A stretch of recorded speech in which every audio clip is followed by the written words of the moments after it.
இப்போ ஒரு pregnant women வரும்போது எல்லாருக்கும் சுகர் டெஸ்ட் பண்ணணுமா? அப்படி சுகர் டெஸ்ட் பண்ணணும்னா எப்போ பண்ணணும்?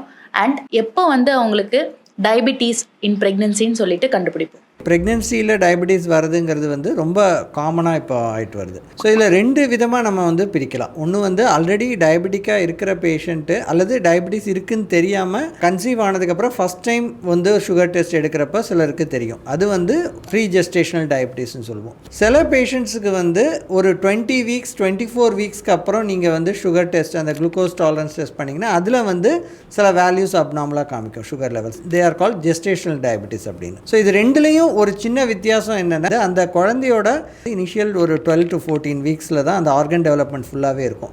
அப்போ வாரத்துலேருந்தே சுகர் லெவல் அதிகமாக இருக்கிறப்போ அந்த பேபியோட ஆர்கன் டெவலப்மெண்ட்டை அஃபெக்ட் பண்ணுறதுக்கு வாய்ப்பு இருக்குது. ஸ்கேன் எடுத்திங்கன்னா அதில் சில ப்ராப்ளம்ஸ் வரும். இது ப்ரீ ஜெஸ்டேஷனல் டயபெட்டிஸில் ப்ராப்ளம். ஜெஸ்டேஷனல் டயபெட்டிஸ்னு வரப்போ, அதாவது 20 வீக்ஸ் 24 வீக்ஸ் அப்புறம் சுகர் அதிகமாகிறப்போ அது என்ன ஆகும்னா உங்கள் பேபியோட வெயிட்டை இன்க்ரீஸ் பண்ணிகிட்டே போகும். டெலிவரி டயத்தில் காம்ப்ளிகேஷன்ஸ் வரதுக்கு, ப்ரீ டேர்ம் டெலிவரி, இன்ஃபெக்ஷன்ஸ் வரதுக்கு, பேபிக்கு மூச்சு திணறல் ஏற்படுறதுக்கு, இப்படி நிறைய ப்ராப்ளம்ஸ் வரதுக்கு சான்ஸ் இருக்குது. எல்லா ப்ரெக்னென்ட் லேடிஸ்க்குமே ஜென்ரலாக இருக்கிற கைட்லைன்ஸ் என்னென்னா, அந்த ப்ரெக்னென்சி டயக்னோஸ் பண்ணுறப்பயே சுகர் டெஸ்ட் கண்டிப்பாக பார்த்துக்கணும்.